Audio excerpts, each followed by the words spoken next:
अस्सलाम वालेकुम, this is आरा शफी। उम्मीद करती हूँ आप तमाम लोग खैर खैरियत से होंगे। तो जनाब, सनसनीखेज़ मुकाबलों का सिलसिला जारी है इस वर्ल्ड कप में। और गुज़िश्ता रोज़ हमने देखा कि एक लो स्कोरिंग मैच देखने में आया between south Africa and Sri Lanka. और श्रीलंका का अब तक का ये सबसे लोएस्ट T20 वर्ल्ड कप में स्कोर रहा है, जहां वो 77 रन्स पर ही बोल्ड आउट हो गए हैं। प्रोटीज का जो आगाज़ था बड़ा ही शानदार रहा और उनकी बॉलिंग को बहुत ज़्यादा वहां पर हेल्प मिली है। उनके पेसर्स छाए रहे हैं। नौके जो कि आईपीएल में चल नहीं रहे थे, कल उन्होंने 4 विकेटें हासिल की। 4 ओवर में सिर्फ और सिर्फ 7 रन दिए। बड़ा ही उनका शानदार स्पेल था अब तक इस वर्ल्ड कप में।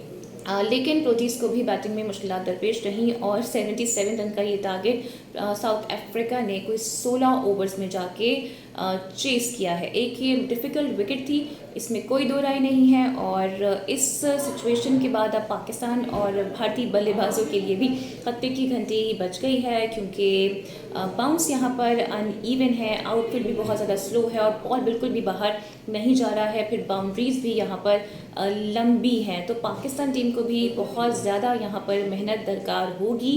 लेकिन अच्छा साइन ये है कि अगर पाकिस्तानी बॉलर्स रिदम में आ जाते हैं तो पेसर्स को भी और स्पिनर्स को भी बहुत ज़्यादा मार्जिन मिल सकता है, क्योंकि बैटिंग करना यहाँ पर मुश्किल है। लेकिन इस पिच को लेकर अब काफ़ी ज़्यादा क्वेश्चन भी रेज हो रहे हैं, लोग अपनी कंसर्न्स का भी इजहार कर रहे हैं। और फाफ डू प्लेसिस की जानिब से तो इसे एक स्पाइसी पिच भी करार दिया गया है। इसके अलावा हाशा बुगले की जानिब से कहा जा रहा है कि अमेरिका में चूंकि first time T20 world cup हो रहा है, तो ऐसे में ऐसी पिच की ज़रूरत नहीं थी। और आपको पता ही है कि जब पाक भारत मैच की बात होती है तो एक्सपेक्ट ये किया जा रहा होता है कि तगड़ा मुकाबला होगा। लेकिन अगर रन्स ही कम बनेंगे और अगर इस तरह की पिच होगी तो जो मैच का मज़ा है वो किरकिरा हो जाएगा और फिर मैच बिल्कुल ही वन साइडेड होकर रह जाता है, जो कि ना पाकिस्तानी फैंस चाहते हैं और ना ही भारतीय फैंस ऐसा चाहते हैं। बल्कि वो ये चाहते हैं कि एक तगड़ा मुकाबला देखने को मिले, टीम्स अपनी पूरी एफर्ट लगाएं, पूरी जान मारें और फिर जो अच्छी टीम होगी, जो बेस्ट टीम होगी, वही इस मुकाबले को विन करेगी। क्योंकि हमेशा ही आपको बताया कि एक प्रेशर गेम होता है और जो भी टीम इस प्रेशर को ऑब्जर्व कर लेती है अब वो ही टीम फिर जीतने में भी कामयाब होती है। इसमें भी कोई दो राय नहीं है कि भारतीय टीम को यहाँ पर बेनिफिट होगा, इसलिए क्योंकि भारत की टीम न्यूयॉर्क में मौजूद है और पाक भारत आखिर से पहले भी उनका आयरलैंड के साथ कल मैच होने जा रहा है, तो कंडीशंस के साथ वो हम आहंग हो सकते हैं। लेकिन पाकिस्तान टीम को यहाँ पर मुश्किलात दरपेश होंगी, बिकॉज पाकिस्तान टीम अभी डैलस में मौजूद है। डैलस के बाद वो फिर न्यूयॉर्क जाएंगे और उन्हें एक ही दिन प्रैक्टिस का मिलेगा। अलबत्ता ये ज़रूर हो सकता है कि जैसे पाकिस्तान टीम ने कार्डिफ से जब लंदन ट्रैवल किया था तो रेस्ट नहीं किया था, डायरेक्टली वो ओवल के ग्राउंड चले गए थे जहाँ उन्होंने प्रैक्टिस की थी। तो यहाँ पर भी शायद इस तरह का कोई एक्सपेरिमेंट किया जा सकता है, लेकिन इसके आसार कम है क्योंकि वहाँ ट्रैवल डिस्टेंस कम था और यहाँ ट्रैवल डिस्टेंस ज़्यादा है। और फिर जाहिर है जब आप इतना बड़ा मैच खेल रहे होते हैं तो आपको रेस्ट भी दरकार होता है। अब कुछ पाकिस्तान की जी कॉम्बिनेशन की भी हम बात कर लेते हैं, क्योंकि कहा यह जा रहा है कि ओपनिंग शायद फ़खर जमान से करवाई जा सकती है, क्योंकि काफ़ी प्रेशर भी बिल्डअप हो रहा है। लेकिन मुझे ऐसा लगता है कि ये शायद गलत फैसला होगा और बाबर और रिजवान क्योंकि हमारे आजमाए हुए प्लेयर्स हैं और इनकी वजह से पाकिस्तान कई मैचेस जीता भी है। फिर ओपनिंग को एक अच्छा स्टार्ट मिल जाता है अगर ये दोनों ओपनिंग करते हैं तो पाकिस्तान को आई थिंक इन दोनों के साथ ही जाना चाहिए।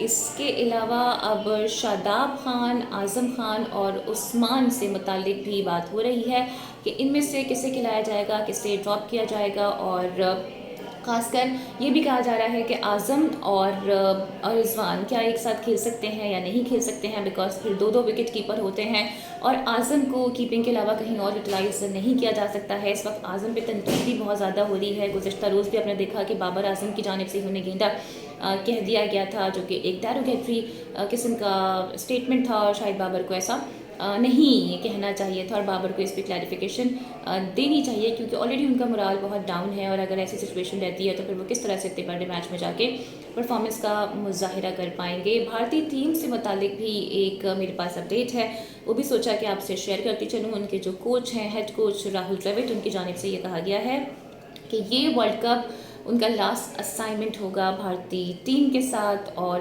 वजूहत तो उन्होंने बहुत खास नहीं बताई हैं, लेकिन कुछ अचीवमेंट और कुछ फेलियर्स का जिक्र उन्होंने ज़रूर किया है। उन्होंने कहा है कि T20 का जो फाइनल था वो भी हम नहीं जीत पाए, सेमीफाइनल में हम हार गए थे। और उसके बाद फिर उन्होंने कहा कि ICC टेस्ट चैम्पियनशिप में भी भारत ऑस्ट्रेलिया से हार गया था और उन्होंने कहा कि बस एक जो रेड लाइन है वो बेसिकली क्रॉस नहीं हो पाती है और हम आईसीसी इवेंट जीत नहीं पा रहे हैं। तो क्या ये स्टेटमेंट आपको लगता है कि एक ऐसे टाइम पे देना चाहिए जब आपकी टीम ने अभी तक कोई मैच नहीं खेला है और जाहिर है आप बीइंग अ हेड कोच आपने आगे चल के स्ट्रेटजीज़ को भी सेट करना है, टीम को आगे लेके जाना है, तो बहुत से लोग इसको डिवाइड भी कर रहे हैं, किसी की राय पॉजिटिव है, किसी की राय नेगेटिव है। कोई कह रहा है कि इस तरह के स्टेटमेंट अभी नहीं देने चाहिए थे, ये स्टेटमेंट तो बाद में देने के होते हैं। लेकिन कुछ का ये मानना है कि राहुल द्रविड़ इस अज़म का अदा कर रहे हैं कि शायद इस बार इंडियन टीम ट्रॉफी को लिफ्ट करने में कामयाब हो जाएगी। बाय द वे आज 2 मैचेस होने हैं। एक मैच पहले हो चुका है अफगानिस्तान वर्सेस युगांडा, जिसमें अफगानिस्तान ने एक हैवी मार्जिन के साथ युगांडा को शिकस्त दे दी है और युगांडा की टीम बिल्कुल ही क्लूलेस नज़र आई है। अफगानिस्तान ही इस मैच के लिए फेवरेट था। एक और मैच होगा आज स्कॉटलैंड और इंग्लैंड के दरमियान और डेफिनेटली इंग्लैंड को ही फेवरेट करार दिया जा रहा है because of their recent performance against Pakistan. And एक और जी बड़ा मैच होगा शाम में नेपाल और नीदरलैंड के दरमियान, जिसमें नीदरलैंड फेवरेट है because of their performance against Bangladesh and Pakistan, जिसमें उन्होंने पाकिस्तान को एक पहला मैच हरा दिया था सीरीज़ में। तो ये जनाब सूरत हाल है। पाकिस्तान टीम प्रैक्टिस में मशगूल है और पाकिस्तान की जानिब से बाबर आजम की जानिब से भी कहा जा रहा है कि फैंस पाकिस्तान टीम को सपोर्ट करें। खुद बाबर आजम के जो पेरेंट्स हैं वो भी पहुंच चुके हैं डैलिस और उनकी जानिब से भी ये कहा गया है कि आखिरी वक्त तक लड़ना है। उन्होंने बाबर आजम को ये पैगाम भी दिया है और उनका ये भी कहना है कि टीम को सपोर्ट करें और इस वक्त यूनिटी की बहुत ज़रूरत है। तनकीद बहुत हो चुकी है ऑलरेडी और जो माजी में हुआ है उसे भूल जाएं और इस T20 वर्ल्ड कप पर ही फोकस करें। और जाहिर है हम भी पूरी उम्मीद है कि हमारी टीम अच्छी परफॉर्मेंस का मुजाहिरा करेगी। 6 जून को पाकिस्तान अपना पहला मैच खेलेगा आयरलैंड के अगेंस्ट और अमेरिका के अगेंस्ट और जाहिर है कि अमेरिकन टीम भी कोई छोटी मोटी टीम इस वक्त नहीं है, बल्कि एसोसिएटेड टीम्स जो हैं वो अच्छी खासी परफॉर्मेंस का मुजाहिरा दे रही हैं, कर रही हैं और ये बता रही हैं कि वो हमसे ज़्यादा मॉडर्न डे क्रिकेट को जान गई हैं। So this is all from this video. अगली वीडियो में आपसे फिर मुलाकात होगी। Don't forget to like and subscribe my channel. Video को शेयर और लाइक आपने लाजमी करना है, अपना बहुत ख्याल रखना है। अगली वीडियो में आपसे फिर मुलाकात होगी। टिल देन टेक केयर, अल्लाह हाफिज़।